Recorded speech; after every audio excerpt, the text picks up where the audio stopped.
নারী প্রলোভন, নারী নরকের দ্বার, নারী এনেছে যত যন্ত্রণা সংসারে ছারখার। নারী শুষিছে নরের রক্ত, নারী হরিছে আয়ু, চর্বণ করে অস্থি মাংস, কর্তিত করে স্নায়ু।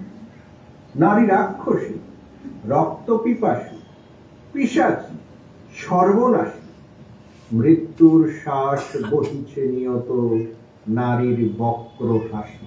থাম থাম বলছি। একদিকে তোর বাপ জ্বালিয়ে গেলে আরেকদিকে তুই এসে বলছিস নারী পিশাচী, সর্বনাশী। না মা, না, যিনি এই বিখ্যাত কবিতাটি লিখেছেন তিনি সাধারণ ব্যক্তি নন। তাহলে তাহলে তিনি কে? তিনি জগৎ বরেণ্য মহাপুরুষ স্বামী স্বরূপানন্দ পরমহংসদেব। তিনি বলতে চেয়েছেন প্রাচীনেরা নারীকে কোন দৃষ্টিতে দেখতেন, কিন্তু তার দৃষ্টি ছিল সম্পূর্ণ অন্যরকম। তাহলে তাহলে তিনি এমন কেন লিখলেন? তুমি সম্পূর্ণ কবিতাটি শোনার আগেই তো রেগে গেলে। হ্যাঁ বাবা, তাহলে বাকি অংশটুকু পড়ে শোনাতো। আমার চক্ষু দেখিছে তাহারে অপর দৃষ্টি দিয়া, আমি যেন দেখি জগৎ জননী গেছে তারে পরশিয়া। তার চোখে মোর জননীর চোখ, তার মুখে মোর জননীর মুখ, তার বুকে মোর জননীর বুক, স্তন্য পীযূষ মিয়া ভক্তি বিভোর করিছে আমার স্নেহনন্দিত হিয়া। চোখের দৃষ্টি আমার মতন তোমারও হোক না আজ, রমণী জননী নহে নারকিনী, কহিতে কি আছে লাজ। হ্যাঁ বাবা, কবিতাটা তো খুব সুন্দর।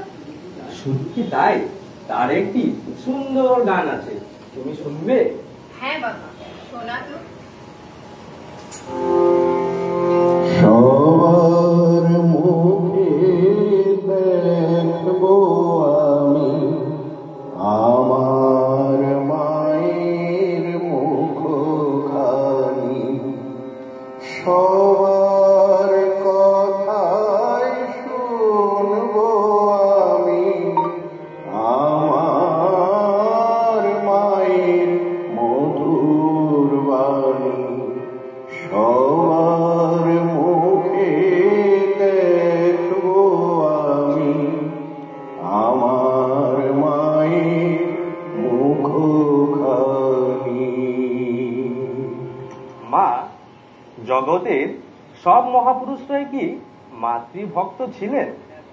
হ্যাঁ বাবা, পিতৃমাতৃ ভক্তি ছাড়া যে জীবনে কোনো কাজে 16 আনা সফল হওয়া যায় না। আর যাদের পিতামাতা নেই তাদেরও যে পিতৃমাতৃ ভক্তি দরকার। জগতের সব পুরুষকে পিতৃবোধ এবং সব নারীকে মাতৃবোধ দেখাই হচ্ছে প্রকৃত মানব ধর্ম। শুনেছি বিপ্লবী গুরু স্বামী স্বরূপানন্দ বলেছেন পিতার সেবায় ইহকাল এবং মাতার সেবায় পরকাল জিত হয়।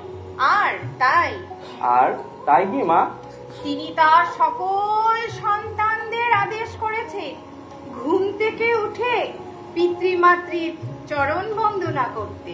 মা, তোমাদের আশীর্বাদ যদি এতই অমোঘ হয়, তবে কেন এই নারীর জাতি এত লাঞ্ছনা আর বঞ্চনার শিকার? কেন তোমরা ওমকার আর গায়ত্রী মন্ত্রের উচ্চারণে সর্বজনীন অধিকার থেকে দিনের পর দিন ছিলে বঞ্চিত? তুই ঠিকই বলেছিস বাবা, নারী জাতির ধান তো অপরিসীম। যে মায়ের আশীর্বাদে শিবাজী হলেন মারাঠা সম্রাট, যে মায়ের স্তন্য পীযূষে পুষ্ট মানব প্রেমে যীশু খ্রিস্ট বহালেন প্রেমের জোয়ার, যে মায়ের আশীর্বাদে নরেন্দ্রনাথ হলেন জগৎ বরেণ্য স্বামী বিবেকানন্দ, যে মায়ের এক জন্ম নিল ঈশ্বরচন্দ্র বিদ্যাসাগরের মনে বিধবা বিবাহের মতো এক মহান সামাজিক বিপ্লব। যে মায়ের আশীর্বাদে জবালা পুত্র সত্যকাম হলো ব্রহ্মদর্শী, আজ তো চতুর্দিকে শুধু তারই লাঞ্ছনা আর বঞ্চনার এই করুণ দৃশ্য।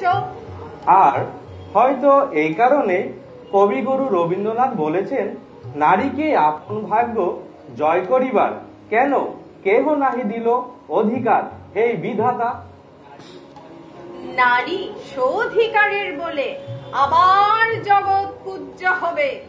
অসুরদের তাণ্ডব নৃত্যে দেবকুল যেদিন আতঙ্কিত হয়ে উঠেছিল, সেদিন সকলের সাধনা মণ্ডিত আরাধনায় নারী শক্তির আবার প্রকাশ ঘটল দেবী দশভুজা রূপে।